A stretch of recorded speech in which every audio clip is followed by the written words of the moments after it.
સ્વાગત છે તમારું એમજે ટીચિંગમાં. મારું નામ છે મહેતા જય. આજના આ વિડીયોમાં હું તમને ધોરણ 12 અર્થશાસ્ત્રનું ચેપ્ટર નંબર 2 વૃદ્ધિ અને વિકાસના નિર્દેશકો આ ફૂલ ચેપ્ટરને એકદમ ડિટેલમાં સમજાવીશ.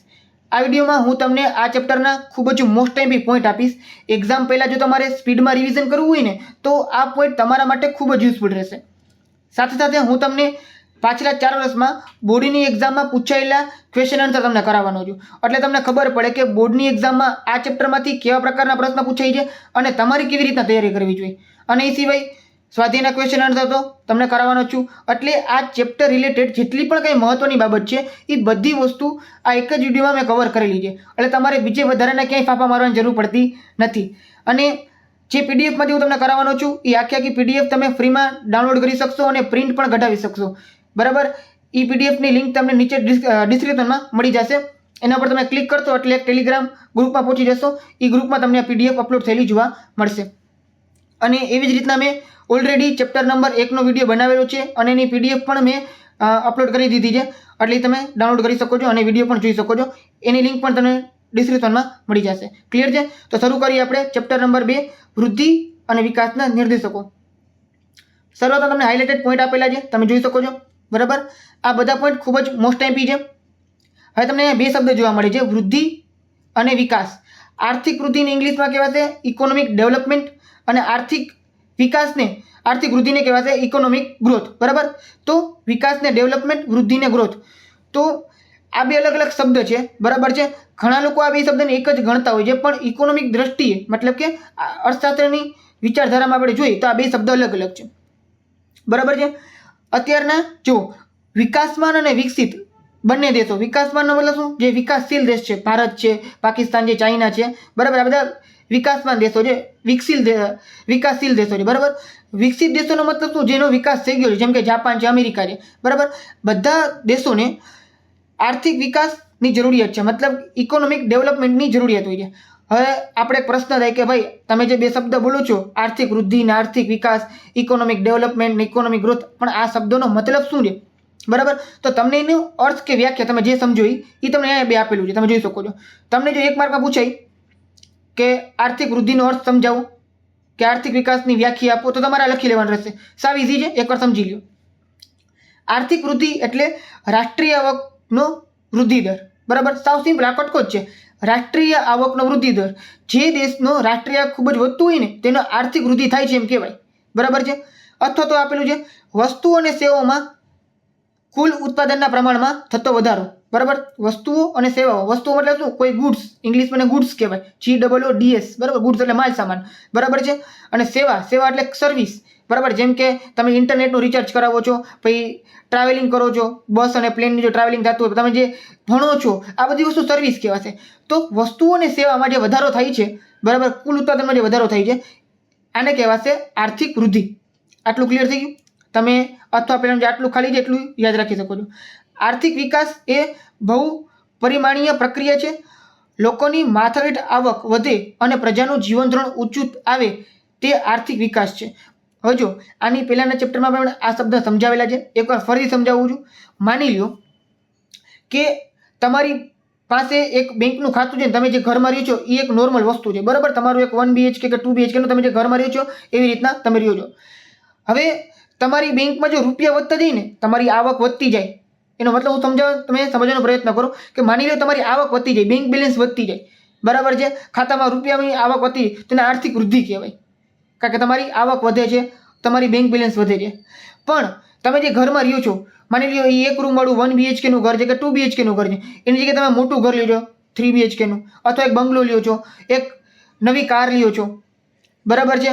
પછી એ સિવાયના સુખ સુવિધાના જે સાધનો છે, બરાબર, ફ્રીજ, ટીવી, એસી, જે તમારી જે સુવિધાના સાધનો તમે વધારો છો. બરાબર. તો એ તમારો આર્થિક વિકાસ થયો. એમાં શું થયું? જીવન ધોરણ તમારું ઊંચું આવ્યું. બરાબર. તો એને આર્થિક વિકાસ કહેવાય. હવે આર્થિક વૃદ્ધિ થઈ ને તો જ આર્થિક વિકાસ થાય. માની લો તમારે નવું ઘર લેવું છે, કોઈ કાર લેવી છે, તો એમને તો નથી લેવાની ને. તમારે સૌથી પહેલાં રૂપિયા બેંક બેલેન્સની જરૂર પડશે. સીધી વાત છે. બરાબર. તો આર્થિક વૃદ્ધિ થઈ ને તે પછી જ આર્થિક વિકાસ થાય. એટલે દુનિયાનો દરેક દેશ દુનિયાનો દરેક દેશ વિકાસમાન હોય કે વિકસિત દેશ હોય, બધાને આર્થિક વિકાસની જરૂરિયાત છે કે ભાઈ અમારી જે પ્રજા છે અમારા દેશની એનું જીવન ધોરણ ઊંચું આવે, એ સારી રીતે જીવે, એને પીવાનું ચોખ્ખું પાણી મળે, રોડ રસ્તા એકદમ સારા હોય, બરાબર છે, પછી ઇન્ટરનેટની સેવા સુવિધાઓ સારી હોય, એજ્યુકેશન સારું હોય. આ બધી વસ્તુ આર્થિક વિકાસની અંદર આવે. પણ આ બધી વસ્તુ થાય ક્યારે? જ્યારે આર્થિક વૃદ્ધિ હોય, જ્યારે ખિસ્સામાં પૈસા હોય ત્યારે. ક્લિયર છે? હવે આર્થિક વિકાસના તમને લક્ષણો આપેલા છે.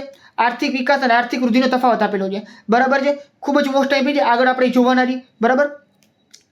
હવે જો આર્થિક વિકાસના નિર્દેશકો, 4 અલગ અલગ નિર્દેશકો છે, બરાબર. સૌથી પહેલા છે રાષ્ટ્રીય આવકનો વૃદ્ધિ દર, બરાબર. જો કોઈ દેશમાં, આપણે ટૂંકમાં સમજી લઈએ, તમને જે પોઈન્ટ આપ્યા છે આપણે ટૂંકમાં સમજવા માટે છે, ડિટેલમાં આપણે ક્વેશ્ચન વાઇઝ બધી વસ્તુ આરામથી સમજવાના જ છે, બરાબર છે. તમે એકવાર જોઈ લ્યો. અત્યારે જો દેશની વાસ્તવિક રાષ્ટ્રીય આવકમાં લાંબા ગાળા સુધી સતત વધારો થાય, જો શું શબ્દ લખાય યાદ રાખજો, રાષ્ટ્રીય આવકમાં વધારાની વાત નથી કરી, લાંબા ગાળા સુધી સતત વધારો થતો હોય, બરાબર છે, તો રાષ્ટ્રીય વિકાસ થયો છે તેમ ગણાય છે. જો રાષ્ટ્રીય આવક ઊંચા દરે વધે તો વિકાસનો દર ઊંચો ગણાય છે, પરંતુ દેશની સાચી રાષ્ટ્રીય આવક ગણી શકાતી નથી. આ નિર્દેશકની મર્યાદા છે. મર્યાદા શું છે કે કોઈ પણ દેશની સાચી રાષ્ટ્રીય આવક શું છે એ વ્યવસ્થિત ગણી શકાતી નથી. એટલે આ એક એની મર્યાદા છે, બરાબર છે. આના વિશે ડિટેલમાં આપણે આગળ સમજવાના છીએ. અત્યારે તમે મોટો મોટો જે પણ કાંઈ જે મહત્વની ઉપરની જે માહિતી છે એકવાર સમજી લો. હવે માથાદીઠ આવક સિમ્પલ છે. કોઈ પણ દેશની જે રાષ્ટ્રીય આવક હોય ને એને તમે એના જે માણસો છે, મતલબ કે કુલ વસ્તી જેના વડે ભાગી નાખો તો તમને માથાદીઠ આવક મળી જાય, બરાબર. જો દેશની વાસ્તવિક માથાદીઠ આવક લાંબા ગાળા સુધી સતત વધારો થતો હોય તો આર્થિક વિકાસ થયો છે તેમ કહેવાય છે. સંયુક્ત રાષ્ટ્ર સંઘ નિષ્ણાતો માથાદીઠ આવકના નિર્દેશકને સ્વીકારવાની હિમાયત કરે છે, પરંતુ માથાદીઠ આવકનું નિર્દેશક માનવ વિકાસની ચર્ચા કરતું નથી. એટલે એની મર્યાદા છે. હવે શું કીધું છે કે માની લો કોઈ પણ દેશની માથાદીઠ આવક વધે છે, બરાબર, તો અસમાનતા પણ દેશની વધારે છે. તમે દેશની કુલ આવક વધી, બરાબર, માની લો એના વસ્તી વડે ભાગી નાખ્યો એટલે તમને પર હેડનો મતલબ શું, એક વ્યક્તિના ભાગે કેટલી આવક આવે છે એ તમને ખબર પડે. પણ એવું પણ બની શકે દેશની અંદર, જો કે આવું છે જ, બરાબર, કે ભાઈ અમુક લોકો ખૂબ જ રૂપિયાવાળા હોય ને અમુક લોકો ખૂબ જ ગરીબ હોય, બરાબર છે. જેમ કે અંબાણી છે, અદાણી છે, આ બધી અલગ અલગ જે મલ્ટી મિલિયનિયર બિલિયનિયર વ્યક્તિઓ છે, અરબપતિ વ્યક્તિઓ છે, બરાબર છે, એની આવક ખૂબ જ વધારે છે. અને અમુક લોકો તમને શહેરમાં ગામડામાં ગરીબ લોકો પણ જોવા મળે છે, જેને કાલે શું ખાશે એ પણ ખબર નહીં હોય, બરાબર, એ પણ ફાફા હોય છે. તો આના ઉપરથી પ્રોપર માપી ન શકાય કે કોઈ પણ દેશના બધા લોકોનું જે એ શું થયું, વિકાસ થયો છે કે નથી થયો, બરાબર છે. તો એની શું છે મર્યાદા છે. હવે આ ખૂબ જ મહત્વનો પોઈન્ટ છે. આના વિશે વારંવાર પ્રશ્ન પૂછાઈ જાય. પછીના 2 પોઈન્ટ, ત્રીજો ને ચોથો, બરાબર. 5 માર્કમાં અથવા 3 માર્કમાં વારંવાર પ્રશ્ન આનો હોય જ છે. જીવનની ભૌતિક ગુણવત્તાનો આંક PQLI, બરાબર છે, physical quality of life index, બરાબર, આનું ફૂલ ફોર્મ છે. એના વિશે હમણાં આગળ આપણે જોશી, બરાબર. નાગરિકોની પ્રાથમિક જરૂરિયાત સંતોષાય આ બાબતને ધ્યાનમાં રાખીને મોરિસ ડેવિસ મોરિસે આ આંકની રજૂઆત કરી હતી. કોણે કરી હતી? મોરિસ ડેવિસ મોરિસે, બરાબર. એમાં 3 ઘટકો આપેલા છે. 3 ઘટકો કયા? તો શિક્ષણનું પ્રમાણ, કે કોઈ પણ દેશની અંદર શિક્ષણનું પ્રમાણ કેટલું છે, અપેક્ષિત આયુષ્ય, બરાબર, કે માણસ કેટલું જીવે છે, અને બાળ મૃત્યુ દર. હવે આ 3 જ શું કામ? પ્રશ્ન થાય ને કે ભાઈ મોરિસ ડેવિસ મોરિસે શું વિચારીને 3 જ આપ્યા હતા, 2 કા નહીં, 4 કા નહીં, આ સિવાયને કંઈક અલગ અલગ હોવા જોઈએ ને. તો આ 3 શું કામ છે એના વિશે પણ આપણે આગળ જોવાના છે. આજે જે ક્વેશ્ચન આપણે સમજીએ ને ત્યારે જોશી, બરાબર છે. આ આંકને 100 આંકમાં વપાઈ છે, મતલબ કે આના જે તમારે કેમ સ્કૂલમાં પેપરમાં 100 માર્કનું પેપર હોય ત્યાં 100 અંદર આંક હોય, આના 0 થી 100 હોય. જેમ તમે 0 નજીક જાઓ, બરાબર છે, તો શું થાય કે એ ઓછો કહેવાય અને 100 ની નજીક હોય તો વધારે કહેવાય, બરાબર છે. આ 3 100 ગુણ આપેલા હોય છે. 3 સરવાળો કરીને 3 વડે ભાગવામાં આવે એટલે એવરેજ તમને મળી જાય 3 જો 100 ની નજીક તેમ ઉત્તમ કામગીરી કહેવાય, ને 0 નજીક છે એ કામગીરી ઉતરતી કક્ષાને એટલે ખરાબ કહેવાય. ક્લિયર થઈ ગયું? આ માનવ વિકાસાંક છે HDI, હ્યુમન ડેવલપમેન્ટ ઇન્ડેક્સ, બરાબર છે. 1990માં UNDP, United Nation development programme, UNDP દ્વારા HDR મતલબ કે હ્યુમન ડેવલપમેન્ટ રિપોર્ટ રજૂ કરવામાં આવ્યો હતો. આની અંદર HDI વિશે આપેલું હતું તમને.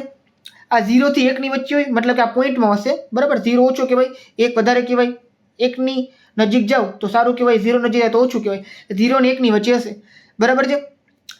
આની અંદર તમને કઈ વસ્તુ આપેલી? તમારે 3 વસ્તુ. આની અંદર પણ 3 જ વસ્તુ છે: અપેક્ષિત આયુષ્ય, શિક્ષણ અને સારું જીવન ધોરણ. બરાબર છે. હવે જો આમાં યાદ રાખજો કે 2015માં HDIના અહેવાલ મુજબ 0.944ના મૂલ્યે નોર્વે દુનિયામાં પ્રથમ નંબરનું રાષ્ટ્ર છે. તો નોર્વે છે સૌથી પહેલા નંબરનું છે 0.944 અને ભારતનું 0.609. આ આંકડો યાદ રાખજો, તમને MCQમાં પૂછાશે. અને નંબર પણ યાદ રાખજો. દુનિયામાં જેટલા પણ દેશ છે એમાં ભારતનું સ્થાન 130મું છે. તો બહુ શું કહેવાય? 0.609 આંક છે અને 130મું સ્થાન છે. અને સૌથી નીચું છે નાઇજરનું છે, વિશ્વમાં છેલ્લા ક્રમે છે 0.348. ક્લિયર છે? તો પ્રથમ ક્રમ, છેલ્લો ક્રમ અને ભારતનો ક્રમ, આ 3 તમારે યાદ રાખવા પડશે. MCQ અથવા 1 માર્કમાં તમને ઉપયોગમાં રહેશે. ખાસ તો ભારતનું યાદ રાખજો, 130મું સ્થાન અને 0.609 એનો અંક છે. બરાબર. હમણાં તમને MCQ ને બધી વસ્તુ દેખાડું છું. હવે એનું તમને મહત્વ અને મર્યાદા આપેલી છે, એ પણ આપણે આગળ સમજવાના છે. અને પછી તમને અમુક ફૂલ ફોર્મ આપેલા છે. બરાબર છે.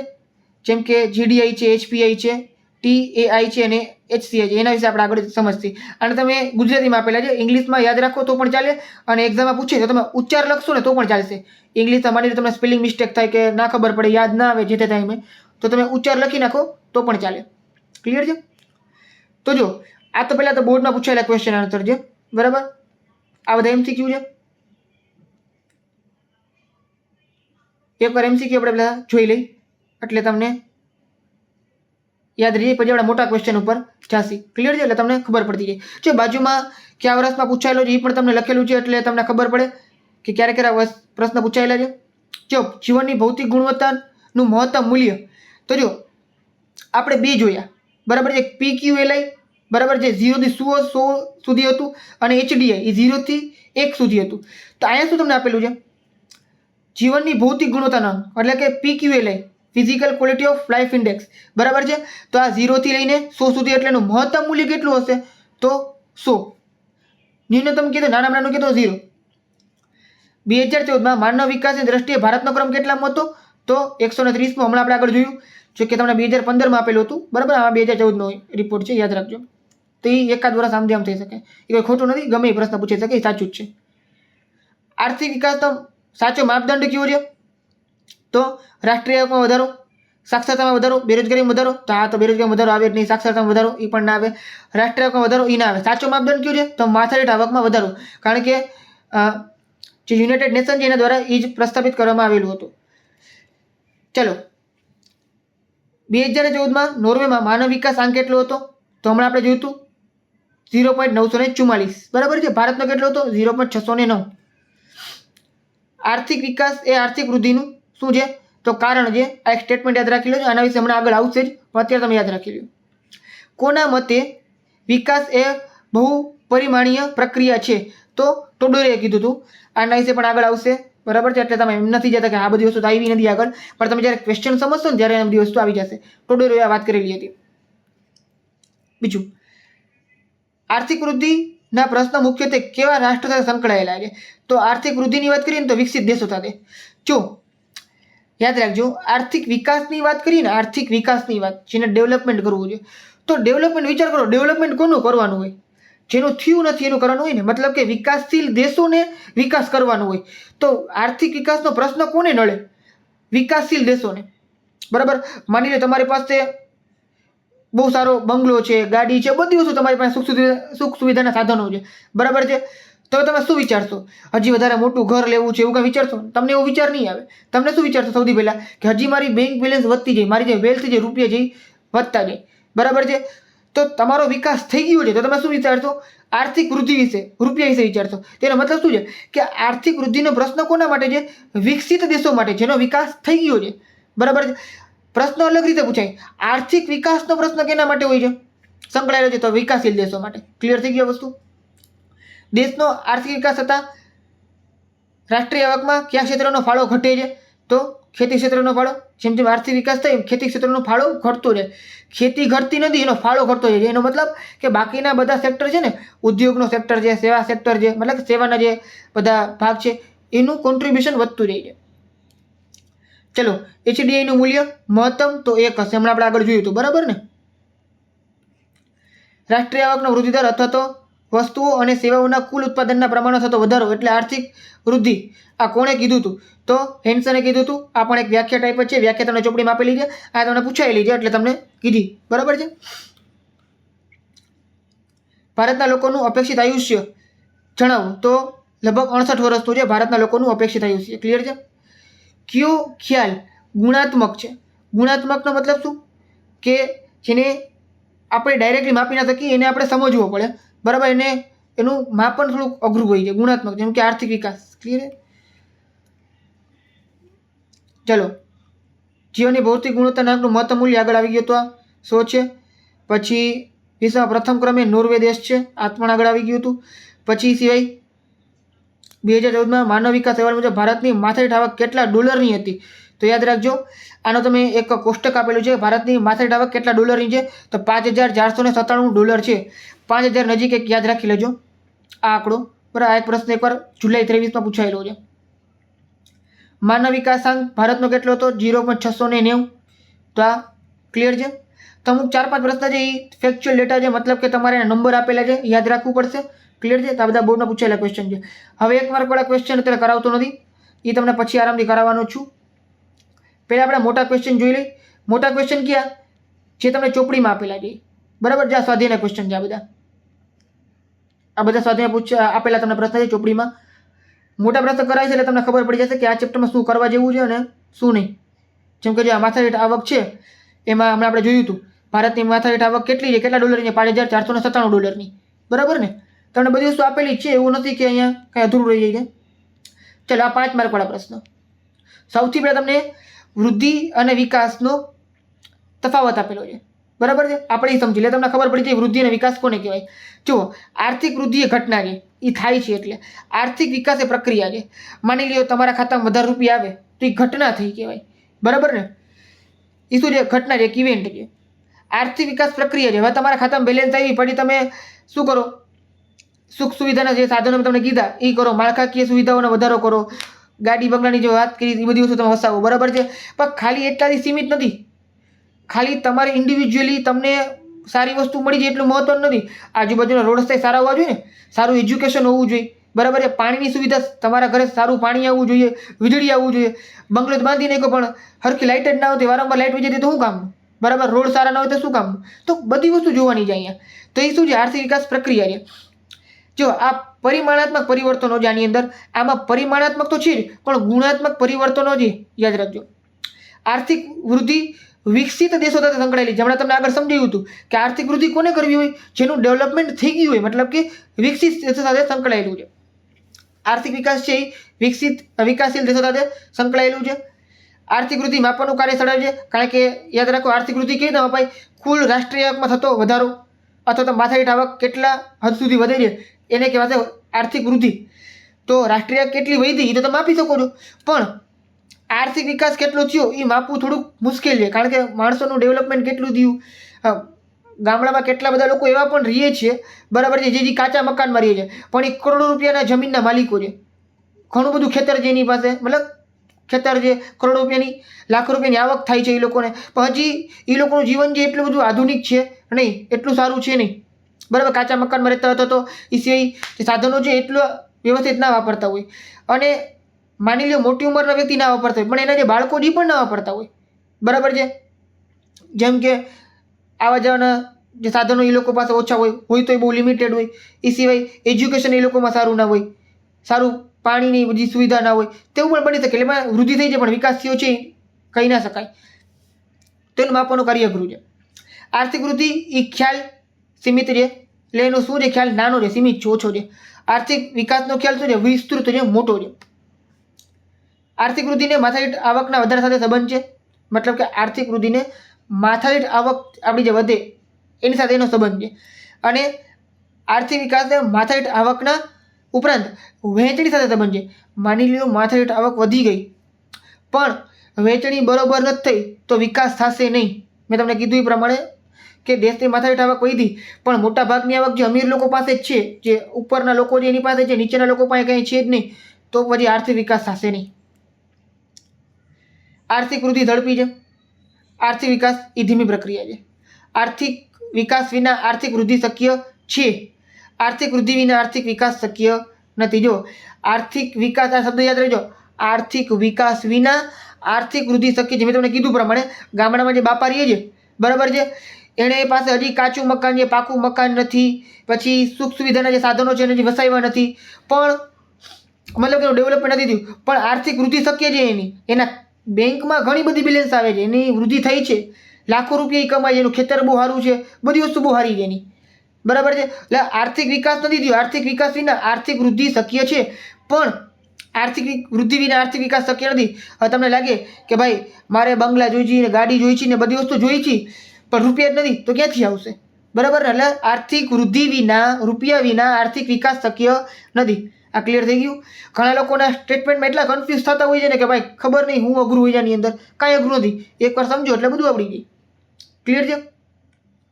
હવે જો આર્થિક વિકાસના નિર્દેશક તરીકે જીવનની ભૌતિક ગુણવત્તામાં સુધારણા અંક વિશે ચર્ચા કરો.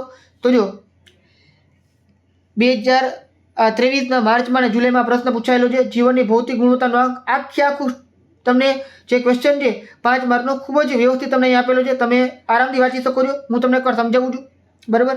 હજુ આ જે 4 અલગ અલગ આંક આપણે જોઈએ ને, રાષ્ટ્રીય આવક, માથાદીઠ આવક, પછી આ PQLI અને HDI, આ 4માંથી ત્રીજા નંબરનો છે. આ ત્રીજા નંબરનો છે, આપણે સમજવાના છે, બરાબર ને? એકવાર આ તમે ક્વેશ્ચન સમજી જશો એટલે આના રિલેટેડ જેટલા પણ બીજા ક્વેશ્ચન છે તમને આવડી જશે. એ મારે તમને બીજી વાર કરવાની જરૂર પડશે નહીં. જો પહેલાં પ્રસ્તાવના આપેલી છે, યાદ રાખજો. જ્યારે 5 માર્કના પ્રશ્નો હોય ત્યારે પ્રસ્તાવના લખવી જરૂરી છે. 2-4 લાઈનમાં પ્રસ્તાવના લખી લેવી, એટલે પ્રશ્ન થોડોક સારો લાગે અને પૂરેપૂરા માર્ક મળવાના ચાન્સ છે વધી જાય. રાષ્ટ્રીય આવક અને માથાદીઠ આવકની આર્થિક વિકાસના નિર્દેશક તરીકે જે મર્યાદાઓ રહેલી છે તેને લીધે ભૌતિક ગુણવત્તાના આંક એટલે કે PQLની રચના કરવામાં આવી છે.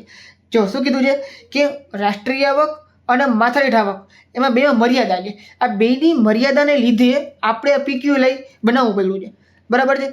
મોરિસ ડેવિસે બનાવેલું હતું, બરાબર છે? જેની અંદર 3 વસ્તુ આપેલી છે. જો આપેલું છે, જો કોઈ પણ દેશમાં વિકાસ એવો હોવો જોઈએ જેમાં ગરીબોના જીવન ધોરણમાં સુધારો થાય અને નાગરિકોની જરૂરિયાતો સંતોષાય. મતલબ ગરીબો ન હોવા જોઈએ, એટલે મતલબ ગરીબો નથી કાઢવાના, ગરીબોની ગરીબીને કાઢવાની છે, બરાબર છે? અને નાગરિકોની જીવન જરૂરિયાતની સુવિધાઓ છે એ સંતોષ આવી જોઈએ, જરૂરિયાતો. આને ધ્યાનમાં રાખીને મોરિસ ડેવિસ નામના વ્યક્તિએ, નામના અર્થશાસ્ત્રીએ આ PQLની રચના કરેલી હતી, બરાબર છે? 3 બાબતો: શિક્ષણ, બાળ મૃત્યુદર અને અપેક્ષિત આયુષ્ય. શિક્ષણ એટલે શું છે? દેશમાં સાક્ષરતાનું પ્રમાણ એ શિક્ષણની સ્થિતિ દર્શાવે છે કે ભાઈ કોઈ પણ દેશમાં સાક્ષરતા કેટલી છે, કેટલા લોકો ભણેલા છે. જો વધારે ભણેલા હશે ને તો એ લોકોમાં જે બુદ્ધિ છે એ બહુ સારી વિકસિત થશે. હું એમ નથી કહેતો કે ભણેલા ના હોય એમાં બુદ્ધિ નથી હોતી, બરાબર? કે ઊંધું માણસો વિચારી લે, પણ જે વસ્તુનો વિકાસ થવો જોઈએ એ શિક્ષણથી જ થાય છે. માની લ્યો તમે ડૉક્ટર પાસે દવા લેવા ગયા, હવે તમે ભણેલા છો, બરાબર? તમને ખબર હશે, તમે 12મા ધોરણમાં જો અત્યારના કોલેજમાં તમને ખબર પડે છે કે ભાઈ ડૉક્ટરે પ્રિસ્ક્રિપ્શનમાં કઈ દવા લખેલી છે, એ દવા તમે મેચ કરશો, એ દવાની એક્સપાયરી ડેટ છે કે નહીં એ ચેક કેમ કરવી ખબર પડે છે તમને, બરાબર? તમે આરામથી વાંચી શકો છો. ખરાબ દવાઓ તમને ખબર પડી જશે કે આની એક્સપાયરી થઈ ગઈ છે, આ દવા હવે લેવાય એમ નથી. તો તમને બધી વસ્તુની તમે ભણેલા હશો તો ભાન પડતી હશે. હજી ઘણા બધા લોકો એવી જે અભણ લોકો એને ખબર નથી પડતી હોતી કે ભાઈ એક્સપાયરી ડેટ એટલે શું. એ તો એમ કે દવાની ટીકડી આપો એટલે ટીકડી ડૉક્ટર કહે તમને લખીને આપી દે, બરાબર છે? તો ઘણી બધી બાબત છે તમને એજ્યુકેશનથી મળશે, બરાબર છે? એટલે એ વસ્તુ ધ્યાનમાં રાખજો. દેશમાં શિક્ષણ મેળવેલી વસ્તીની ટકાવારી દ્વારા શિક્ષણનું પ્રમાણ જાણી શકાય છે, બરાબર? પછી બાળ મૃત્યુદર. દર 1000 જીવતા જન્મેલા બાળકોમાંથી 1 વર્ષ દરમિયાન મૃત્યુ પામતા બાળકોની સંખ્યા એટલે બાળ મૃત્યુદર. 1 માર્કમાં પૂછી શકે કે બાળ મૃત્યુદર એટલે શું? 1000 બાળકો જન્મે ને, 1000 બાળકો, તો એ 1000 બાળકો 1 વર્ષ સુધીમાં જેટલા બાળકો એમાંથી મરી જાય ને એને બાળ મૃત્યુદર કહેવાય, બરાબર છે? જો કોઈ દેશનું બાળ મૃત્યુદરનું પ્રમાણ વધારે હોય ને એનો મતલબ કે એ દેશની અંદર જે આરોગ્યની સુવિધા છે ને એ બહુ ખરાબ છે. કારણ કે જો પહેલાં તો શું કામ, પહેલાં તો બાળકો મરે છે, આપણે શું કામ આ જ ઇન્ડેક્સ છે, આ જે આંક છે બાળ મૃત્યુદરનો એ આપણે જોઈ જઈએ. કારણ કે સમજો કે છે ને જન્મેલું બાળક હોય ને એ સારી રીતે એકદમ વીક હોય, બરાબર? એનામાં ફટાફટ રોગ લાગુ પડી જાય, બરાબર? એને વેક્સિન આપવી પડે, રસી આપવી પડે, બરાબર છે? એટલે એ ટકી રહે, મતલબ કે જીવી શકે. 1-1.5 વર્ષની ઉંમર થઈ ને ત્યાં સુધીમાં એને કાંઈ એટલો બધો વાંધો ના આવે ને તો એ આરામથી જીવી જાય. પણ ચાન્સ વધારે છે એનો કે 1 વર્ષની અંદર જ મરી જાય. અને આવું ક્યારે શક્ય થાય, ક્યારે મરે આવું? જ્યારે આપણે આરોગ્યની સુવિધાઓ વધારે હોય. પહેલાંના સમયમાં જ્યારે આરોગ્યની સુવિધા ઓછી હતી ને ત્યારે ઘણીવાર એવું બનતું હતું કે બાળકો જન્મને થાય ને એનો તે પછી 6 મહિનામાં એ લોકો મરી જતા. શું કામ? કારણ કે એને સારી ટ્રીટમેન્ટ ના મળી હોય, બરાબર છે, દવા ના મળી, વેક્સિન ના મળી હોય, એટલા માટે. તો આ એક ઇન્ડેક્સ કહેવાય, આને બાળ મૃત્યુદરનો આંક કહેવાય, બરાબર છે. તો 10,000 જીવતા જન્મેલા બાળકોમાંથી 1 વર્ષ દરમિયાન મૃત્યુ પામતા બાળકોની સંખ્યા એટલે બાળ મૃત્યુદર. જો બાળ મૃત્યુદર ઘટાડો થાય તો દેશમાં આરોગ્યની સુવિધાનો વધારો થાય છે એમ કહી શકાય. એક જ મિનિટ, ક્યાં ભાગી ગયું? હા, અપેક્ષિત આયુષ્ય. બાળક જન્મ સમયે કેટલા વર્ષનું આયુષ્ય ભોગવી શકે છે તેને અપેક્ષિત આયુષ્ય કહેવાય છે. ભારતનું કેટલું છે? 68 છે અપેક્ષિત આયુષ્ય. આમ તો એવરેજ ઉંમર છે ભારતની. જો પ્રજાનું સરેરાશ આયુષ્ય પણ ગણાય છે, પ્રજાનું સરેરાશ આયુષ્ય પણ ગણાય છે. જો અપેક્ષિત આયુષ્ય વધે તો આરોગ્યની સુવિધામાં વધારો થયો છે તેમ કહેવાય. સૌથી વધારે આયુષ્ય છે ને સરેરાશ આયુષ્ય એ જાપાનનું છે, બરાબર. અહીંયા એવરેજ બધા માણસો 90 વર્ષ જીવે છે, 88 થી 90 વર્ષ. અને 100 વર્ષની ઉંમરવાળા તો ઘણા બધા છે, આરામથી માણસો 90 ટપી જાય, બરાબર. એવું છે. ચલો, આ 3 બાબતો જ કેમ, મેં તમને પહેલાં કીધું હતું કે આ 3 બાબતો જ કેમ, એનો જવાબ તમને અહીં આપેલો છે. આ 3 બાબતો અંગે 20-20ની આંકડાઓ તમને મળી જાય છે. પહેલી વાત તો એ કે આના આંકડા તમને મળી જાય. ત્રણેય નિર્દેશકો માત્ર પ્રયત્નો નહીં પરંતુ પરિણામ દર્શાવે છે. કે આ 3 નિર્દેશકો છે ત્યારે પરિણામ દર્શાવે છે કે ભાઈ શિક્ષણ કેટલું વધ્યું દેશની અંદર, આરોગ્ય સુવિધા કેટલી વધી, આ બધી વસ્તુ પરિણામ દર્શાવે છે. એટલે 3 બાબતો વસ્તુલક્ષી હોવાથી કામગીરીની તુલનામાં યોગ્ય ધોરણ પૂરા પાડી શકાય છે.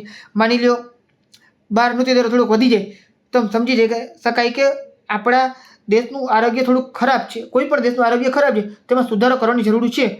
તો આ બધા આંકથી આપણે ક્યાં સુધારો કરવો એ પણ ખબર પડે છે. હવે શિક્ષણ દ્વારા વ્યક્તિમાં સુધારો થાય છે અને કુશળતામાં વધારો થાય છે. બાળ મૃત્યુદર એ પીવાનું શુદ્ધ પાણી, ઘરનું વાતાવરણ, મહિલાની સ્થિતિ, માતૃત્વનું કામગીરી, સંવેદનશીલ પ્રતિબિંબ થાય છે. અપેક્ષિત આયુષ્ય વધે તો પોષણ, તબીબી સારવાર, પર્યાવરણ સંજોગોનું પરિણામ પ્રતિબિંબિત થાય છે. મતલબ કે આ 3 આ બધી વસ્તુ આપણે ખબર પડી શકે છે. PQLI physical quality of life index full form છે, યાદ રાખજો, 1 માર્કમાં તમને પૂછાઈ શકે છે.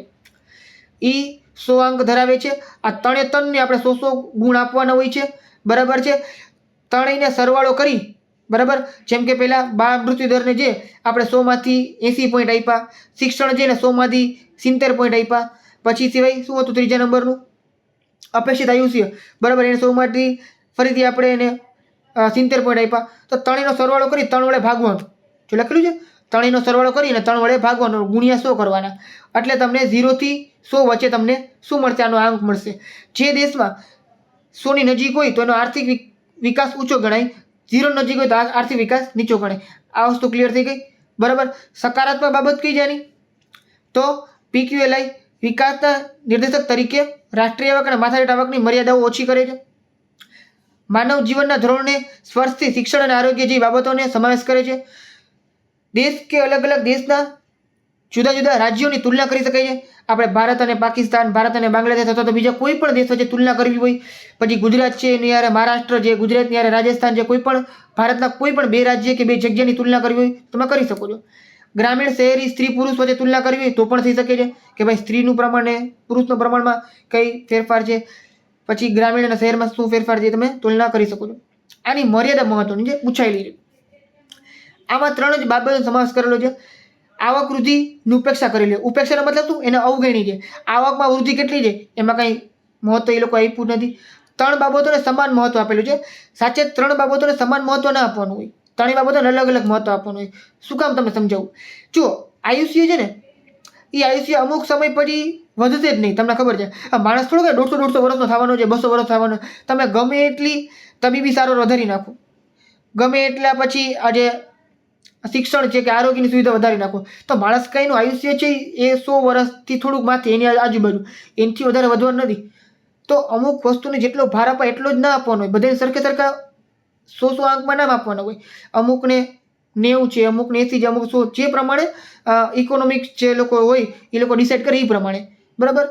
એટલે હું કાંઈ નથી કહેતો આમાં શું આમ આપવું જોઈએ, પણ ખાલી એવું કહે છે કે તને સરખું માપ ના આપવું જોઈએ, અલગ અલગ હોવું જોઈએ, કારણ કે આ તમારા કંઈ બોર્ડના વિષય નથી, એકાઉન્ટ ને સ્ટેટ ને ઇકોનોમિક્સ ને એ બધા, બરાબર ને, કે બધાને 100 માર્ક હોય એટલા માટે. ચાલો, ત્રણેય બાબતો મળેલા 3 વડે ભાગવામાં આવે છે, જેથી સરેરાશ સાચી આવતી નથી. ધનિક દેશોમાં પીક્યુલાઈ વધવાથી ગતિ ધીમી છે, કારણ કે સરેરાશ આયુષ્ય અમુક હદથી વધારી શકાય નહીં છે. મેં તમને જે વાત કીધી એ પ્રમાણે ધનિક દેશોમાં આ વસ્તુ છે. કોઈ પણ દેશનો પીક્યુલાઈનો દર ઊંચો હોય તો આર્થિક વિકાસ થયો તેમ કહી શકાય એવું જરૂરી નથી. ક્લિયર છે? તો પીક્યુએલ વિશે જેટલી પણ માહિતી હતી બધી વસ્તુ અહીંયા આવી ગઈ છે.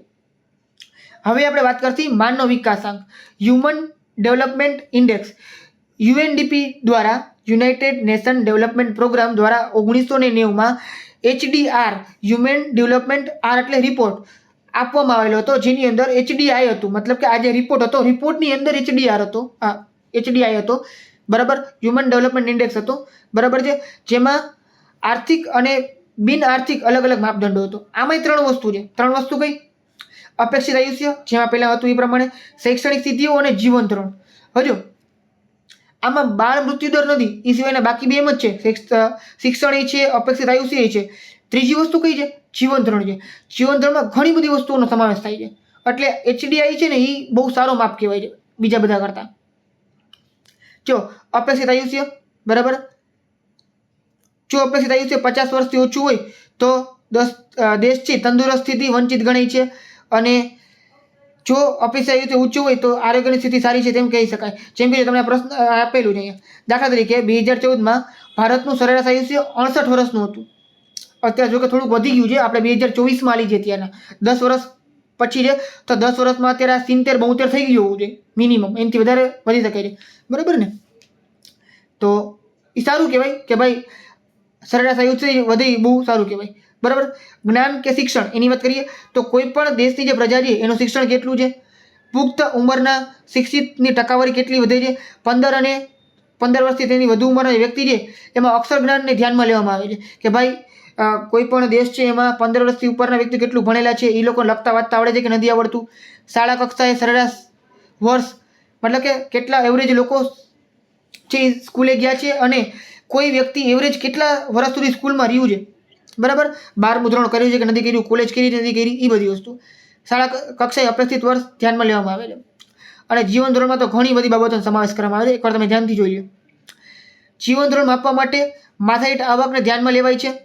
દરેક દેશમાં માથાદીઠ આવક અમેરિકન ડોલરમાં ગણવામાં આવે છે, જેમાં PPP આને પરચેસિંગ પાવર પેરિટી કહેવાય, full form purchasing power parity, સમ ખરીદ શક્તિ કહેવાય આને, બરાબર. કે એમ તમે જો કે છે ને, ભારતમાં માની લ્યો કોઈ બર્ગર તમે લેવા જાઓ છો તો 60 થી 70 રૂપિયાનું આવે, અમેરિકામાં એ જ બર્ગર છે ને તમે લેવા જાઓ ને તો લગભગ 200 રૂપિયાની આજુબાજુ છે, 3 ગણું મોંઘું છે, બરાબર છે. અહીંયા તમે શાકભાજી લ્યો, અમેરિકામાં એના કરતાં 3 થી 4 ગણા મોંઘા શાકભાજી હોય. આ તમને ખાલી એક સિમ્પલ એક્ઝામ્પલ આપ્યું, પણ કોઈ પણ વસ્તુ કરતાં અમેરિકાથી 2 થી 3 ગણું વધારે મોંઘું છે, બરાબર છે. અહીંયા તમે પાન ખાવા જાઓ તો 20 થી 25 રૂપિયાના પાન મળી જાય, 15 રૂપિયામાં પડી જાય, બરાબર છે. અમેરિકામાં એ જ વસ્તુ 80 થી 100 રૂપિયામાં હોય, તમને લાગે ઓહ 100 રૂપિયાના પાન, પણ અમેરિકામાં આવકે વધારે છે, સામે ખર્ચે વધારે છે. ક્લિયર છે? તો એના દ્વારા માપી શકાય છે. આને પરચેસિંગ પાવર પેરિટી કહેવાય. ઊંચી માથાદીઠ આવક સારા જીવન ધોરણના નિર્દેશ કરે છે. પીવાનું ચોખ્ખું પાણી છે, ગટરની વ્યવસ્થા છે કે નહીં, વીજળી, મકાન, વાહન વ્યવહારની સુવિધા, આરોગ્યની સુવિધા, સંદેશા વ્યવહાર, કેટલી કેલેરી તમે પ્રાપ્ત કરો છો, મતલબ કેટલું તમે ખાવ છો, ચરબી, પ્રોટીનનું પ્રમાણ, આ બધી વસ્તુ ખૂબ જરૂરી છે. આનું માપ છે 0 થી 1ની વચ્ચે હોય છે. જેમ તમે 1ની નજીક જાઓ તો એ સારું ગણાય, વિકસિત દેશ ગણાય, 0 નજીક હોય તો ઓછો વિકસિત ગણાય અથવા તો ખરાબ દેશ ગણાય. 188 દેશ ઉપર આ અહેવાલ રજૂ કરવામાં આવેલો હતો, જેમાં પ્રથમ ક્રમે નોર્વે 0.944, આની પહેલાં વાત થઈ ગઈ હતી. ભારત છે 130મા ક્રમે 0.609, 348થી આફ્રિકા ખંડનો નાઇજર દેશ સૌથી છેલ્લા ક્રમે, મતલબ કે 188માં દેશમાં હતો. વિશ્વની 51.6% વસ્તી મધ્યમ વિકાસશીલ દેશોમાં વસે છે, મતલબ કે દુનિયાની અડધાથી પણ વધારેની વસ્તી મધ્યમ અને વિકાસશીલ દેશોમાં વસે છે. આટલું ક્લિયર છે? HDIનું મહત્વ શું છે? તો HDI આર્થિક વિકાસના માપદંડ તરીકે માત્ર આર્થિક નહીં પણ સામાજિક કલ્યાણ, શિક્ષણ, આરોગ્ય બધા માપદંડોને વ્યવસ્થિત પરિપૂર્ણ કરે છે. આર્થિક નીતિ ઘડવા માટે આ અહેવાલ છે એ અંતિમ ઉદ્દેશ્ય તરીકે આપણે આ સાધનનો સારામાં સારો ઉપયોગ કરી શકીએ છીએ. સાચી પ્રગતિ, આર્થિક પ્રગતિ જાણી શકાય છે, સામાજિક પ્રગતિ પણ જાણી શકાય છે. બરાબર, વિધેયાત્મક છે, મતલબ કે પોઝિટિવ છે. બરાબર, આમ જેના પર આપણે વિશ્વાસ કરી શકીએ છીએ. HDIનો વધારો એ દેશનો શિક્ષણ આરોગ્યની પરિસ્થિતિમાં સુધારે તેવું કહી શકાય. પ્રગતિશીલ ખ્યાલ છે આ. બરાબર, HDIનો આંક વિકાસમાન દેશો ક્યાં વિકાસ કરવો અને સરકારે ક્યાં વધુ કામ પૂરું કરવું એનું માર્ગદર્શન પૂરું પાડે છે. HDI તમે જુઓ ને તો તમને ખબર પડે કે ભાઈ આપણે ક્યાં પાછળ રહી ગયા છીએ, ક્યાં આપણે આગળ છીએ તો વાંધો નહીં, પાછળ રહી ગયા હોય તો આપણે એને સુધારો કરવો જોઈએ. HDIનો આંક વધારે પ્રગતિશીલ અને તેની વિશેષતા છે, મતલબ કે પ્રગતિશીલ વધારે સારું છે. મર્યાદાની વાત કરીએ તો શિક્ષણ ફરીથી જેમ ઓલા PQLમાં હતા એ જ બધી વસ્તુ અહીંયા આપેલી છે કે ભાઈ માત્ર શિક્ષણ, આરોગ્ય અને જીવન ધોરણનો સમાવેશ થયો છે જે ઓછા છે. બીજા સામાજિક નિર્દેશકોનો પણ સમાવેશ કરવો જોઈએ તો બરાબર છે. એટલે કે 3 બાબતોનો સમાવેશ કર્યો છે. બીજા અમુક સામાજિક નિર્દેશકો હોવા જોઈએ, જેમ કે માણસોમાં અંધશ્રદ્ધા કેટલી છે. બરાબર છે. પછી સિવાય માણસોમાં એજ્યુકેશનનું પ્રમાણ તો છે, પણ સ્પિરિચ્યુઅલિટી, આધ્યાત્મિક રીતે કેટલા લોકો આગળ છે. પછી આધ્યાત્મમાં આગળ હોય, ધર્મની દ્રષ્ટિએ આગળ હોય, પણ અંધશ્રદ્ધા ન હોવી જોઈએ. મોડર્નની દ્રષ્ટિએ કેટલા છે. બરાબર છે. ઘણી બધી અલગ અલગ સામાજિક બાબતો આવે છે. બરાબર, એને સમાવેશ નથી થતો. ત્રણેય પરિબળો સરખું મહત્વ અપાય છે. ફરીથી ઓમાં જેમ હતું એ પ્રમાણે આમાંય ત્રણેય પરિબળોને સરખું મહત્વ આપવામાં આવે છે, જે યોગ્ય નથી. કારણ કે ત્રણેયની અલગ અલગ પરિસ્થિતિમાં અલગ અલગ મહત્વ આપવાનું હોય. અલગ અલગ પરિસ્થિતિ હોય તો અલગ અલગ આપણે મહત્વ આપવાનું હોય છે. કોઈ એક દેશ અન્ય દેશની સરખામણી કયા સ્થાને અને તે દર્શાવવામાં આવે છે જેની સાપેક્ષ પ્રગતિ દર્શાવે છે, જે મોટી મર્યાદા છે. આ યાદ રાખજો, કોઈ એક દેશની અન્ય દેશની સરખામણીએ તે કયા સ્થાન ઉપર છે. આપણે કીધું ને કે નોર્વે પહેલા ક્રમે છે, ભારત છે 130માં ક્રમે છે. બરાબર છે. તો એ એકબીજાની સાપેક્ષમાં આપણે નંબર દર્શાવીએ છીએ કે આટલા ક્રમે, તો એ બહુ મોટી મર્યાદા છે. કારણ કે બધા દેશની પરિસ્થિતિ સરખી હોતી નથી. જો આપણે જે ત્રીજો ચોથો બે અલગ અલગ ઇન્ડેક્સ છે, PQL અને HDI, એ બેની તુલના કરીએ, એ બેનો તમને તફાવત પૂછે તે તમને આપેલો છે. આ મોરિસ ડેવિસે આપેલું હતું. આ 1990માં UNDP આપેલું હતું. આનું મહત્તમ મૂલ્ય 100 છે, આનું મહત્તમ મૂલ્ય 1 છે. ન્યૂનતમ મૂલ્ય લખવાનું ના હોય કારણ કે બેમાં 0 છે એટલે. બરાબર છે. આમાં માથાદીઠ આવક અને રાષ્ટ્રીય આવક કરતાં શ્રેષ્ઠ છે. આ સૌથી વધુ પરિપૂર્ણ અને શ્રેષ્ઠ છે, કારણ કે બાકીમાં ઘણી બધી વસ્તુનો સમાવેશ કરેલો છે. એટલે આમાં શિક્ષણ, અપેક્ષિત આયુષ્ય અને બાળ મૃત્યુ દરનો સમાવેશ કરવામાં આવેલો છે. આમાં અપેક્ષિત આયુષ્ય અને શિક્ષણ તો છે જ, એ સિવાય સારું જીવન ધોરણનો સમાવેશ કરેલો છે. ભૌતિક ગુણવત્તાનો આંકમાં સુધારો થાય છે. જીવનની ભૌતિક ગુણવત્તામાં માનવ જીવનનો સુધારો થાય છે. આમાં શું છે? આર્થિક અને સામાજિક ગુણવત્તામાં સુધારો થાય છે. આ 0 થી 100ની વચ્ચે હોય છે, 0 થી 1ની વચ્ચે હોય છે. તો આ સિમ્પલ છે, યાદ રાખજો. બરાબર. ચાલો હવે આપણે આગળ વાત કરીએ. આર્થિક વિકાસના નિર્દેશકોને ટૂંકમાં સમજાવું તો જો આ 4 નિર્દેશકો આપણે જોયા હતા. બરાબર, રાષ્ટ્રીય આવકનો વૃદ્ધિ દર, માથાદીઠ આવકનો વૃદ્ધિ દર, PQLI અને માનવ વિકાસાંક. હવે જો તમને પહેલા બે છે એ સમજાવી દઉં છું, બીજા બે તો એના આખા પ્રશ્ન સમજી લીધા છે આપણે, એટલે સમજાવતો નથી. રાષ્ટ્રીય આવક, જો દેશની રાષ્ટ્રીય આવકમાં વધારો લાંબા ગાળા સુધી સતત વધારો થતો હોય તો રાષ્ટ્રીય વિકાસ થયો છે તેમ ગણાય છે. જો દેશની રાષ્ટ્રીય આવક ઊંચા દરે વધી હોય તો વિકાસનો દર ઊંચો ગણાય. શું કીધું છે? પહેલાં મેં તમને સમજાવ્યું હતું કે લાંબા ગાળા સુધી સતત જો રાષ્ટ્રીય આવકમાં વધારો થાય તો કોઈ પણ દેશનો વિકાસ છે તેમ ગણાય છે. બરાબર છે. રાષ્ટ્રીય આવક નીચા દરે વધી હોય તો રાષ્ટ્રીય વિકાસનો દર પણ નીચો ગણાય છે. જો રાષ્ટ્રીય આવકમાં વધારો ન થાય તો કે અથવા સ્થગિત થાય એનો વધારો, તો રાષ્ટ્રીય આવકમાં ઘટાડો થતો હોય તો વિકાસ પીછેહટ થઈ તેમ કહેવાય. એનો મતલબ શું છે કે રાષ્ટ્રીય આવકનો વધારો ન થતો હોય, ઓછો થયું હોય, સ્થગિત થઈ ગયું હોય તો નેગેટિવમાં જતું હોય. નેગેટિવ એ રહ્યો. બરાબર. ઘણા બધા દેશમાં રાષ્ટ્રીય આવક કોરોનામાં નેગેટિવ ગઈ હતી, મતલબ કે વિકાસ થતો તે અમુકનું છે એ ઘટાડો થયો હતો. તો પીછેહટ થયું હોય તો એ શું થયું? રાષ્ટ્રીય આવકનો આર્થિક વિકાસનો પીછેહટ થઈ છે તેમ કહેવાય. આ માપદંડ પ્રમાણે નાણાકીય આવક નહીં પરંતુ વાસ્તવિક આવક ધ્યાનમાં લેવાની હોવાથી રાષ્ટ્રીય આવક બજાર ભાવે નહીં પરંતુ સ્થિર ભાવે ગણતરી કરવી હોય છે. બજાર ભાવે ગણતરી કરવાની હોતી નથી, સ્થિર ભાવે ગણતરી કરવામાં આવે છે. આ સ્ટેટમેન્ટ યાદ રાખજો. MCQમાં તમને પૂછાઈ શકે છે કે વાસ્તવિક આવકને ધ્યાનમાં લેવાની હોવાથી રાષ્ટ્રીય આવકને બજાર ભાવે નહીં પરંતુ સ્થિર ભાવે ગણતરી કરવાની હોય છે. બરાબર છે. આ છેલ્લું વાક્ય ખૂબ જ મહત્વનું છે. માથાદીઠ આવકનો વૃદ્ધિ દર માથાદીઠ આવકનો વૃદ્ધિ દર આર્થિક વિકાસ ઉપરાંત રાષ્ટ્રીય સામાજિક બાબતો પણ સમાવેશ થાય છે. માથાદીઠ આવક એટલે દેશની સરેરાશ આવક દેશની કુલ વસ્તીને વડે ભાગવામાં આવે છે. મતલબ કે દેશની જે કુલ આવક છે એને દેશની કુલ વસ્તી વડે ભાગવામાં આવે ત્યારે દેશની સરેરાશ આવક મળે, મતલબ કે માથાદીઠ આવક મળે છે. જો દેશની માથાદીઠ આવક કે સરેરાશ આવક કે એ બધું હરખું જ કહેવાય, બરાબર છે. સરેરાશ આવકનો મતલબ જ એ થાય કે ભાઈ આપણે કુલ આવક છે એને ભાગ્યા શું કરીએ, આપણે કુલ વસ્તી કરી. ક્લિયર છે. માથાદીઠ આવકનો નિર્દેશક વસ્તી પણ ધ્યાનમાં લેવાતી હોવાથી રાષ્ટ્રીય આવક કરતાં ચડિયાતો છે, મતલબ કે સારો છે એના કરતાં. સંયુક્ત રાષ્ટ્ર સંઘના નિષ્ણાતો માથાદીઠ આવકના નિર્દેશકને સ્વીકારવાની હિમાયત કરે છે. માથાદીઠ આવક વધારે હોય તો વિકાસ વધુ થયો તેમ ગણાય છે. જો કોઈ દેશની માથાદીઠ આવક ઓછી થઈ હોય અથવા ઘટતી હોય તો વિકાસમાં પીછેહટ થઈ જાય તેમ કહેવાય. બરાબર, ઇઝી છે. ચાલો બાકીના બે તો આપણે સમજી ગયા. તો આ શું હતું તમારા મોટા પ્રશ્ન. તમારા ઘણી બધી વસ્તુઓ કમ્પ્લીટ થઈ ગઈ હશે. હવે આપણે ટૂંકા પ્રશ્ન ખાલી હવે હું પ્રશ્ન વાંચીશ, એવું લાગશે સમજવા જેવું છે તો હું તમને સમજાવીશ, નકર તમે આગળ સમજી લીધું હોત તો એ આપણે એનામાં ટાઈમ વેસ્ટ નહીં કરી. ક્લિયર છે. ચાલો હવે આ 3 માર્કવાળા પ્રશ્ન છે. બરાબર, જીવનની ભૌતિક ગુણવત્તાના આંક એટલે શું, તેમાં કઈ બાબતોનો સમાવેશ થાય છે. તો જો જીવનની ભૌતિક ગુણવત્તાના આંકની અંદર અલગ અલગ આટલી બધી વસ્તુઓ છે. આ એકવાર ધ્યાનમાં રાખી લેજો. જે જીવનની ભૌતિક ગુણવત્તાનો આંક છે ને એમાં ઘણી બધી બાબતોનો સમાવેશ કરવામાં આવે છે. બરાબર છે. એમાં ભૌતિક ગુણવત્તાના આંકમાં ખોરાક, કેલેરી, પ્રોટીન, ચરબી, વિટામિન, આ બધી વસ્તુ, આરોગ્ય, ડૉક્ટરની સેવાઓ, રહેઠાણ, ઓરડાઓની સંખ્યા, કપડાં, મતલબ કે માણસો કેટલા ઓરડામાં રહીએ છે આ બધી વસ્તુ. બરાબર છે. શિક્ષણ, મનોરંજનના અલગ અલગ ટીવી, મોબાઈલ, થિયેટર, બાગ બગીચા, આ બધી વસ્તુ જો યાદ રાખજો. વિકાસની અંદર આપણે બધી વસ્તુની જરૂર પડે. માણસોને મનોરંજનની પણ જરૂર પડે છે. એવું નથી કે મનોરંજન ના હોય તો ચાલે. અમુક હદ સુધી આપણે મનોરંજનની જરૂર પડતી હોય, ટીવી મોબાઈલની જરૂર પડતી હોય, નકર માણસ કંટાળી જાય.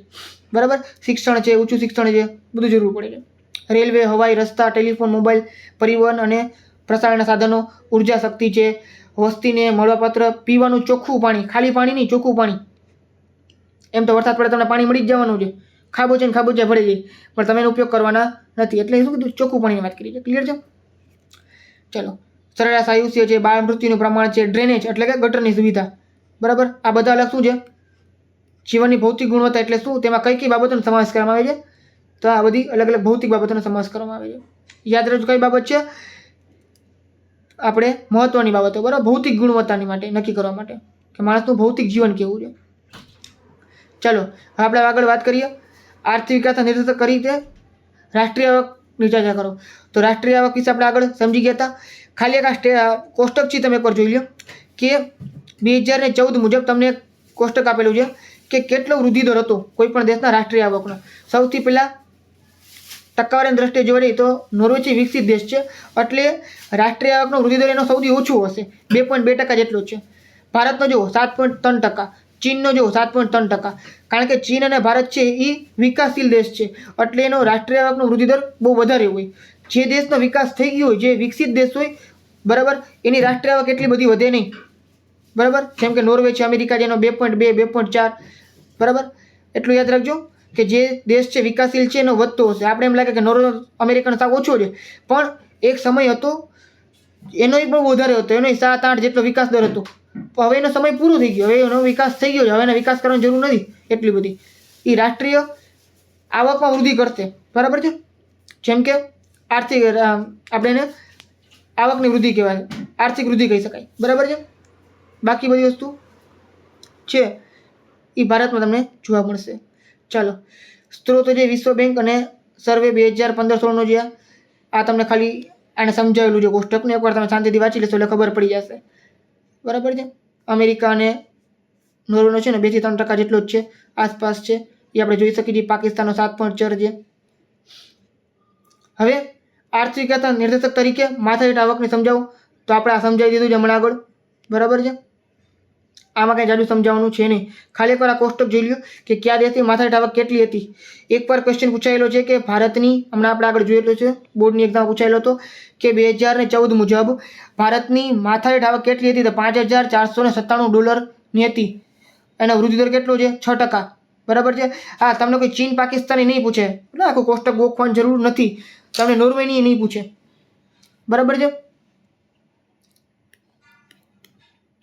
એટલે આ ક્વેશ્ચન એકવાર ધ્યાનથી જોઈ લેજો. ભારતની છે એટલે યાદ રાખી લેજો. અને આખું કોષ્ટક છે. અત્યારે તો આ 2014નો ડેટા છે. અત્યારે 2024માં તો ઘણું બધું વધી ગયું હશે. લગભગ $2,000-3,000 તો વધી ગયું એવું જોઈએ. જીવનની ભૌતિક ગુણવત્તાના અંકની મર્યાદા તે આપણે આગળ જોઈ લીધી હતી. એની મર્યાદા કઈ કઈ છે? બરાબર છે. ચલો, ભારતમાં વર્તમાનમાં આર્થિક વૃદ્ધિ થઈ રહી છે અથવા તો આર્થિક વિકાસ થઈ રહ્યો છે અથવા બંને થઈ રહ્યા છે? તમારા જવાબ માટે કારણો આપો. તો અલગ અલગ તમને આ બધી વસ્તુ આપેલી છે. બરાબર છે. જે આગળ આપણે સ્ટેટમેન્ટ જોતા ને એ જ છે કે ભાઈ વિશ્વ બેંક મુજબ રાષ્ટ્રીય આવક પાકિસ્તાન કરતાં 8 ગણી વધારે થઈ છે. પછી વૃદ્ધિ દર છે 2014માં 7.3% છે. બરાબર ને? આપણા ભારતના તથા દેશની અંદર ખેતીનું ઉત્પાદન વધે છે, ખેડૂતોની આવક વધે છે, ગરીબી ઘટી છે, બેકારી અને આવકમાં અસમાનતામાં ઘટાડો થયો છે. માથાદીઠ આવક છે એ 6% જેટલો ઊંચો દર હતો. એમાં એનું પ્રમાણ છે $5,497 જેટલું ડોલર જેટલી આપણી માથાદીઠ આવક 2014માં હતી. આ જે બધા પોઈન્ટ આપણે સમજી ગયા છીએ આગળ. પછી સૌથી છેલ્લે માનવ વિકાસ આંકની દ્રષ્ટિએ 2014માં 188 દેશોમાં ભારતનું 130મું સ્થાન છે. બરાબર છે. તો આ બધા પોઈન્ટ છે આપણે સમજી ગયા છીએ. એકવાર તમે વાંચી લેજો, ઇઝી છે. તમને આ PDF ફ્રીમાં મળી જવાની છે, ડાઉનલોડ કરી લેજો. ક્લિયર છે. બાકી જે મહત્વની સમજાવવા લાયક વસ્તુ છે તમને સમજાવું છું. ખોટો તમારો ટાઈમ પાસ નથી કરતો અત્યારે. ચાલો, 2 માર્કવાળા પ્રશ્ન છે એમાં આપણે મહત્વની વસ્તુ હોય તો જોઈ લે. ક્લિયર છે. ચલો, આમાં રાષ્ટ્રીય આવકના નિર્દેશક તરીકે મર્યાદાઓ તે આપણે જોઈ લીધી. જેમ કે રાષ્ટ્રીય આવકની ગણતરી મુશ્કેલ છે. જો આ એક પ્રશ્ન ઉપર જોઈ લઈએ આપણે.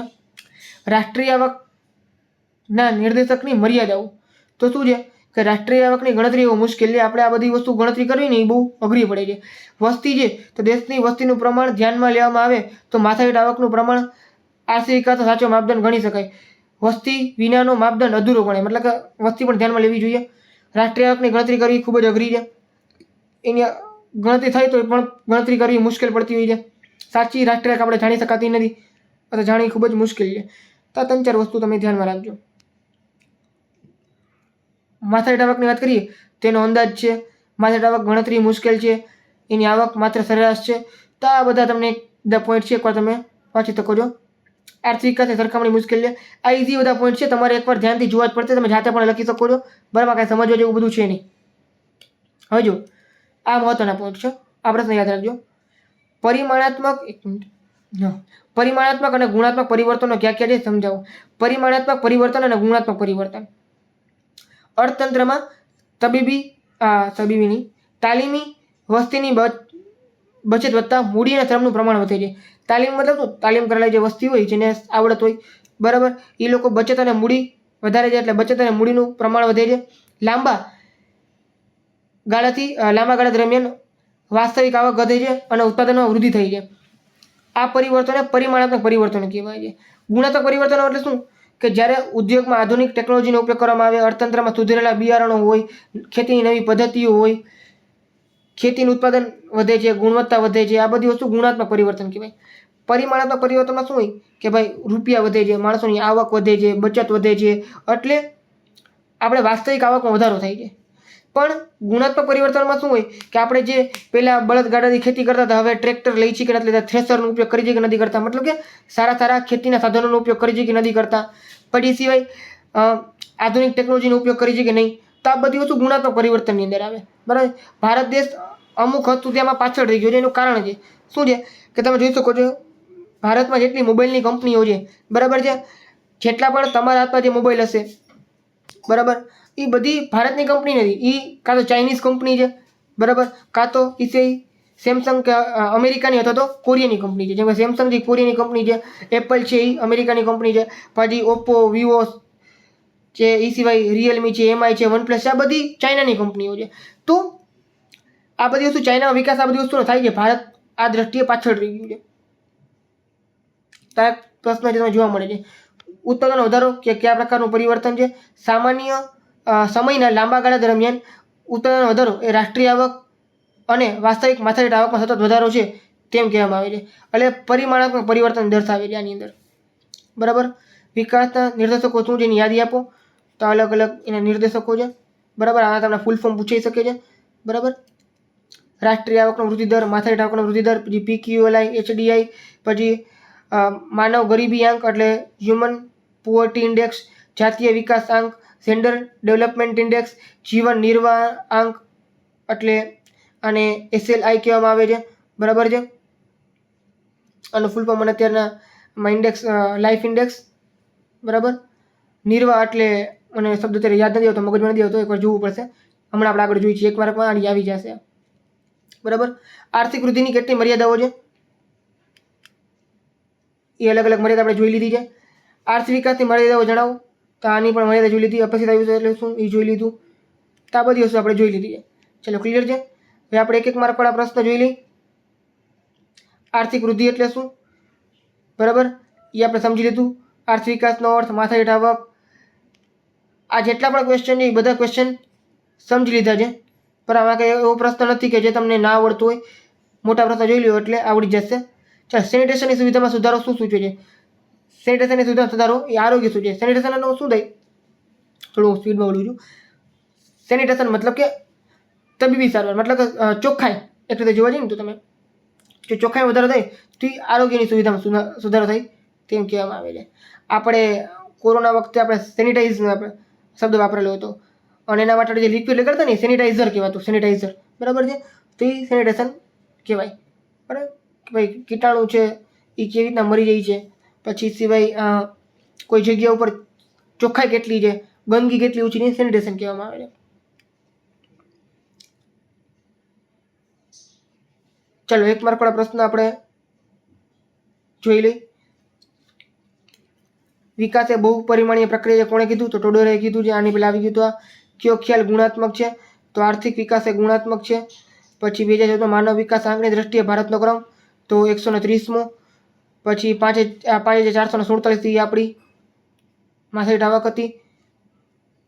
દેશમાં આર્થિક વિકાસ વધારો થવાથી શું છે, ખેતીનો ફાળો ઘટે છે, યાદ રાખજો, બરાબર. ઘણા લોકો વધે છે એમ લખીને આવી જાય પણ એ ના આવે, ખેતી ક્ષેત્રે ફાળો ઘટે છે. જીવનની ભૌતિક ગુણવત્તાના આંક PQLનું મહત્તમ મૂલ્ય તો 100 જેટલું છે. માનવ વિકાસ આંકનું મૂલ્ય તો 0 થી 1 ની વચ્ચે, સી ઓપ્શન. આર્થિક વૃદ્ધિનો મુખ્ય પ્રશ્ન મુખ્યત્વે કયા રાષ્ટ્રો માટે હોય છે? તો આર્થિક વૃદ્ધિ છે એ વિકસિત દેશો માટે હોય, આર્થિક વિકાસ એ વિકાસશીલ દેશો માટે હોય. અને આ નોર્વે છે પ્રથમ ક્રમે, બરાબર. આ બધા MCQ થઈ ગયા, ક્લિયર છે. હવે આપણે બોર્ડની એક્ઝામ પૂછાયેલા ક્વેશ્ચન આન્સર જોઈ લઈ. ચલો MCQ આપણે જોઈ લીધા હતા આપણે. આમાં જે પ્રશ્ન બાકી રહી ગયા હોય થોડાક અલગ પ્રકારના હોય એ આપણે જોઈ લેશી, બરાબર ને. જો અપેક્ષિત આયુષ્યની વ્યાખ્યા આપો. તો બાળકના જન્મ સમયે કેટલા વર્ષનું આયુષ્ય ભોગવી શકશે તેને અપેક્ષિત આયુષ્ય કહેવામાં આવે છે. પછી બાળ મૃત્યુ દર એટલે શું એ આપણે જોઈ લીધું. HDI કયા પરિબળો આવેલા હોય છે એ પણ આપણે જોઈ લીધું. HCI નું પૂરું નામ, HCI એટલે હ્યુમન કન્ઝ્યુમર ઇન્ડેક્સ, માનવ વપરાશાંક, કન્ઝ્યુમર એટલે વપરાશ ઇન્ડેક્સ, ક્લિયર છે. રાષ્ટ્રીય આવક કરતાં માથાદીઠ આવકનો નિર્દેશક કઈ દ્રષ્ટિએ ચડિયાતો છે? તો માથાદીઠ આવકમાં વસ્તીને પણ ધ્યાનમાં લેવામાં આવે છે એટલા માટે. પછી રજૂઆત કોને કરી હતી? ડેવિસ મોરિસ ડેવિસે, એ થઈ ગયું. પછી આ વ્યાખ્યા છે એ થઈ ગયું, બરાબર. એક માર્કવાળા પ્રશ્નો આપણે સમજી લીધા છે, એ તમને આવડતા હશે. વિભાગ C ની વાત કરીએ, મતલબ 2 ગુણના પ્રશ્નની વાત કરીએ તો માનવ વિકાસ આંકનું મહત્વ, તો આખું મહત્વ આપણે એકવાર સમજી લીધું છે, બરાબર ને. આર્થિક વિકાસના નિર્દેશકોની યાદી, તો આ બધી અલગ અલગ યાદી છે, બરાબર. આ 7મા નંબરનો તમે કમેન્ટ કરજો મને ગોતીને, બરાબર. SLI શું કહેવાય, બાકી બધું મેં તમને કહી દીધું છે આગળ. અપેક્ષિત આયુષ્ય એટલે શું એ આપણે આગળ સમજી ગયા છીએ. માનવ વિકાસ આંકના ઘટકો એ પણ સમજી ગયા, અલગ અલગ આ બધા ઘટકો છે. અપેક્ષિત આયુષ્ય, જ્ઞાન, જીવન ધોરણ, બરાબર. જીવનની ભૌતિક ગુણવત્તાના આંકમાં સમાવિષ્ટ બાબતો, તો અલગ અલગ આ બાબતો, આ બધી વસ્તુ આપણે આગળ સમજી ગયા છીએ. એક બીજી વાર પ્રશ્ન રિપીટ થઈ ગયા. જો અમુક પ્રશ્ન રિપીટ એટલા માટે છે, તમને લાગશે કે આ બધા રિપીટ શું કામ છે, તો મેં છે ને અલગ અલગ ભાગ પાડેલા છે. તમે PDFમાં જોઈ લેશો કે મેં બોર્ડની એક્ઝામ પૂછેલા પ્રશ્ન અને સ્વાધ્યાયના પ્રશ્ન બે અલગ અલગ રાખ્યા છે. એ તમારે આમ ગોતવું ને આપણે ફાફાના મારવા પડે, બરાબર. બાકી એ આ જે 20 પાનાની PDF છે ને એ આરામથી 13-14 પાનામાં પણ સમાઈ જાય. અમુક પ્રશ્ન રિપીટ થાય એ કાઢી નાખો આપણે એટલા માટે. માથાદીઠ આવકના નિર્દેશકોની મર્યાદાઓ, તો અલગ અલગ 4 મર્યાદા આપણે જોઈ હતી, એ બધી રિપીટ છે. વૃદ્ધિની મર્યાદા એ સમજી લીધી છે, બરાબર. પછી જીવનની ભૌતિક ગુણવત્તાનો આંક એના વિશે તમને આપેલું છે, એ પણ 2 માર્કમાં પૂછાઈ શકે છે. 3 માર્કની વાત કરીએ તો આર્થિક વૃદ્ધિ અને આર્થિક વિકાસનું તફાવત તમને પૂછાઈ શકે છે, PQL વિશે પૂછાઈ શકે છે. પછી આ બધા મોટા જ પ્રશ્ન તમને કરાવી દીધા એ જ છે. જીવનની ભૌતિક ગુણવત્તાના અંકમાં કઈ કઈ બાબતોનો સમાવેશ થાય છે એ પણ કરાવી દીધું છે. 5માના પ્રશ્નમાં PQL વિશે તમને પૂછાય છે, ફરીથી જ પ્રશ્ન રિપીટેડ છે આખો બીજી વાર આવ્યો. HDI વિશે બીજી વાર આવ્યો, HDI નું મહત્વ અને બધી વસ્તુ તફાવત બીજી વાર આવ્યો. તો આ બધી વસ્તુ રિપીટ છે, આ 3 પ્રશ્ન રિપીટેડ જ છે, બરાબર. તો આખો પાર્ટ છે તમારો કમ્પ્લીટ થઈ છે, એકેય વસ્તુ આમાંથી બાકી નથી રહી જતી, બધી વસ્તુ આ પાર્ટની તમારું આમાં આવી ગઈ છે. હવે તમને કંઈ પ્રશ્ન હોય તમે કમેન્ટ કરી શકો છો, હું તમને એનો જરૂરથી રિપ્લાય આપીશ. આ જે વિડીયો છે તમારા ફ્રેન્ડ સાથે તમે શેર કરી શકો છો, બરાબર. એટલે એ લોકોને આ બધી વસ્તુ મળતી રહે. PDF પણ શેર કરજો, એટલે એ લોકોને આ બધું ફ્રીમાં કન્ટેન્ટ મળતું રહે. ક્લિયર છે? અને વિડીયોને લાઇક કરજો, ચેનલને સબસ્ક્રાઈબ કરી નાખજો, એટલે આવા આ બધા વિડીયોઝ છે તમને આવા મળતા રહીએ. મળીએ આપણે નેક્સ્ટ વિડીયોમાં.